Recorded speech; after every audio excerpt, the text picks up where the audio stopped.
I mentioned Hines Ward, tight end, wide receiver, slot receiver. I always viewed him as that sort of possession guy, tight end type receiver. Great blocker. Considered one of the dirtier players to play the game. Did he retire a Steeler, or was he forced to retire a Steeler because nobody wanted to pick him up for a year?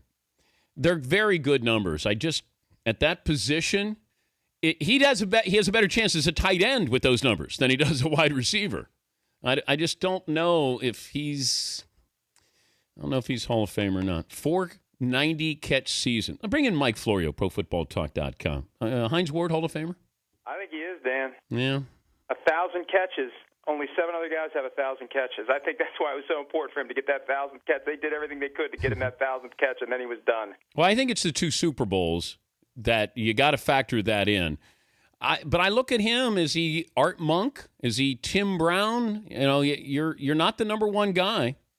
You put up great numbers, but everybody puts up great numbers at that. Is Wes Welker going to be a Hall of Famer if he ends up with 1,000 catches, Mike? Well, and what we always heard about Art Monk is game plans aren't dictated by his presence on the field, and that was the difference between him and a Michael Irvin. And I think Hines Ward and Wes Welker are going to have to deal with that, and that Wes Welker's benefiting from having a franchise quarterback, one of the best ever, and Tom Brady feeding him the ball constantly. And I think that championships are going to be a factor. It seems to be a bigger factor in football than baseball. Look back at the Steelers teams of the 70s. Ward's got more catches combined, and I know it was a different era, but he's got more catches combined than John Stallworth and Lynn Swann, and they're both in. But if I said, who would you rather have?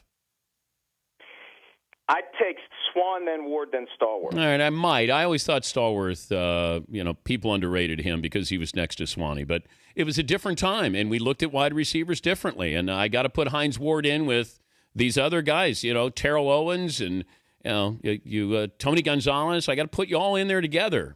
Tim Brown, and I think he's in the Hall of Very Good. I don't know if he's a Hall of Famer. Here's our poll question today.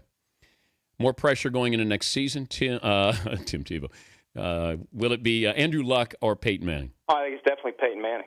Definitely, because Andrew Luck's going to get a pass. Peyton was 3-13 his first year in Indianapolis. They don't expect anything out of Andrew Luck this year. They expect everything out of Peyton Manning, and if it fails at all, the Tebow maniacs still in Denver are going to go burn the place down.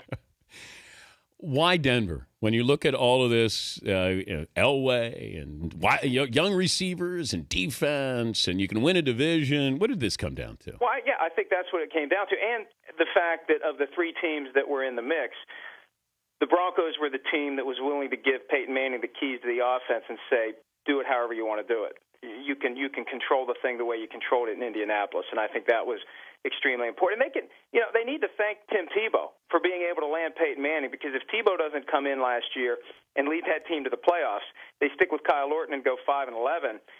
Peyton Manning may look at that roster and look at that team and say, I'm not going to win with that team. So, they should be nice to Tim on the way out here and maybe steer him somewhere where he wants to go as a little bit of payback for helping in a roundabout way the Broncos land Peyton Manning. All right, so where's he end up? The big question is, where does he want to go? And people assume he wants to go to Jacksonville, but in that organization, there are different factions. And I think General Manager Gene Smith is starting to come around, but they've loaded up the coaching staff to try to get the most out of Blaine Gabbert. And they're going to be turning the whole thing on its head if Tim Tebow comes in. And he's got to be the starter. The billboards are going to go up instantly if he's number 2 on the depth chart behind Blaine Gabbert. It's going to be a horrible situation for everybody. You got to be ready to make him the starter in Jacksonville. I don't know that that's an ideal situation for him. I don't know that he wants to be in the middle of all that again.